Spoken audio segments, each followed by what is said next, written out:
And live right now here at 11:23 p.m. on the night team. First up, dropping temperatures tonight with some snow showers on the way tomorrow. It's March weather we're all going to be talking about.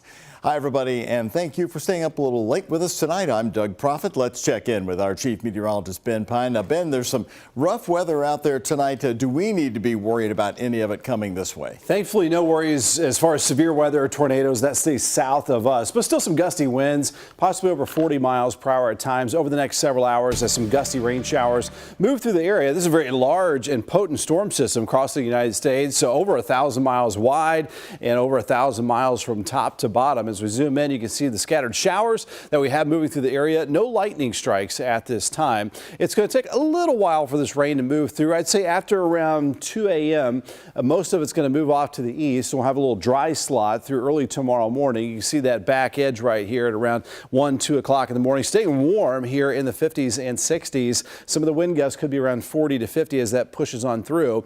And then we'll see that rain filling back in late tomorrow morning and then possibly switching over to snow showers here mid-afternoon into the evening time. This could put down some slick spots and reduce visibility, and the wind chills going below freezing tomorrow afternoon. So major changes on the way. Some March madness here as a lot of us not looking forward to more snowfall, but it's on the way tomorrow. Look at that wind gust coming up from the south, 45-mile-per-hour wind gust in Adair County in Columbia, Kentucky right now. So we're going to be tracking this storm system in a lot more detail coming up in a few more minutes.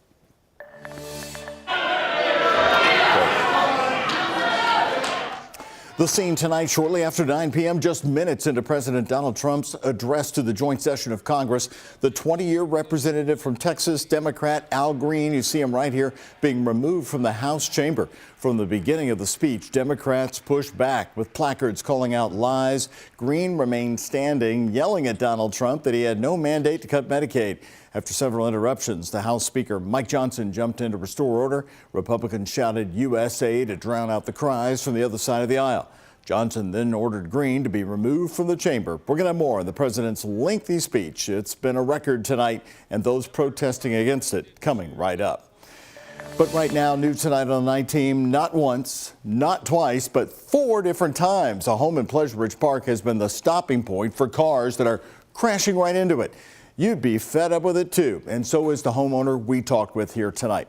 The newly elected council member, Crystal Bast, calls it a dire situation.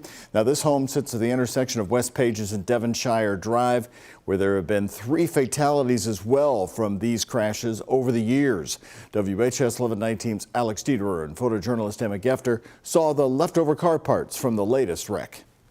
From the headlights, the taillights that are all mixed in through the yard. Not the spring cleaning Stephen Comstock wants to be doing. Part of the horn. Comstock's home sits at the intersection of West Pages and Devonshire Drive, a not-so-quiet road. Just this past Saturday, Comstock's house was hit by another driver, police saying this one was distracted. Where it came in and just went right into the wall. The aftermath caught by Comstock's Ring camera. You can see the crashed car laying in his yard at the top corner of the video. Not the first time or even the second time his home has been hit by a car. And we're frustrated because this will be the 4th time this has happened in 25 years to us. But every wreck is hit between this brick and this brick.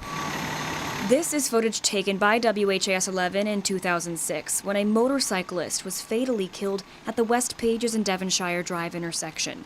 And here in 2011, the same intersection. A crash sent one car into a tree and another into a house, killing one of the drivers. In 2016, the same intersection, the same home. Multiple people were injured in a crash. The one in 2016 actually hit so hard we had to replace this 4x4. The city put in a crossbar, a sign that says cross traffic does not stop, and a street light. But Comstock says the cars keep speeding and crashes keep happening. As cars continue to zoom down the street, you can still see the tire marks leading up over the sidewalk and into the yard, leaving a trail of dirt in its wake. Comstock has lived his entire life in this house, built by his grandparents in 1961. It's a generational home. 3 of the 4 families that are on this corner are in the same house they grew up in. And is pushing the city to install guardrails along the intersection corners to protect the surrounding houses. Typically, when you come up to an intersection that has that, people are alerted and they do back their speed down and are aware of their surroundings at that type of intersection. A step in the right direction. We're trying to protect the neighborhood. This neighborhood is home. To keep the home in good condition for generations to come. In PRP, Alex Viederer, the WHAS 11 night team on your side. In a statement given to the night team tonight, Metro Council member Crystal Bass told us, "We have contacted Public Works and will be actively working on implementing the best traffic calming measures and diligently seeking alternative solutions to prevent these tragic incidents from happening again. We cannot imagine the level of frustration and concerns for safety that residents must feel." The council member is set to meet with Comstock tomorrow. We'll keep you posted. For some reason, this town board is not working as a 3-person team for the town of Palmyra. Frustration from the folks in the town of Palmyra, Indiana. That's in North Harrison County tonight and only on the WHAS 11 night team tonight. We are also in Palmyra, Indiana. The clerk treasurer has been missing meetings, not showing up, and town employees have called for one council member to step down. This story has been a WHAS 11 exclusive from the very beginning. It's our second visit to Palmyra to see if she would show up tonight, and she did. As Focus reporter Travis Breeze saw for himself, the council passed one project that had been delayed for several meetings, and the members promised to work better together. 2 council members said that Tuesday's meeting went a lot better than the one on February 4th. The town attorney, who gave her resignation last month, now says she'll be staying on after speaking to the council members. But there was a high public turnout on Tuesday, and they let the council know that they are watching. A few months of breakdowns and no answer to the question, where is the Palmyra clerk treasurer? I have never seen or heard such a dysfunction. The February 4th town council meeting was rocky at best. As the town attorney planned to resign, one member admitted to calling Indiana State Police on another, and votes had to be tabled because the clerk treasurer, Debbie Jones, was missing. You know, I feel like we're not getting anything done here. One council member told us Jones hadn't been to a meeting since last December. She was there Tuesday, seated in the audience. She faced some questions. There's like 8 accounts that have 0 balances. You know, we have 6 accounts, so there can't be 8 accounts with 0 balances. Jones said she could answer these financial questions after she spent some time at her desk. It seems like nobody came prepared for anything.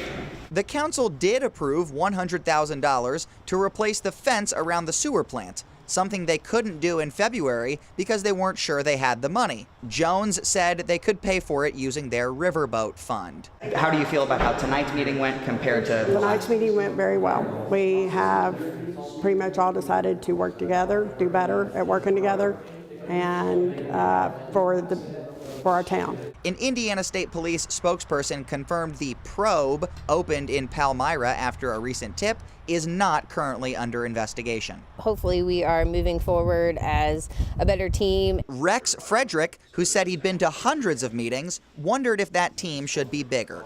What do we have to do to increase the town board from a 3-board to 5 at least? Have somebody that wants to be on it.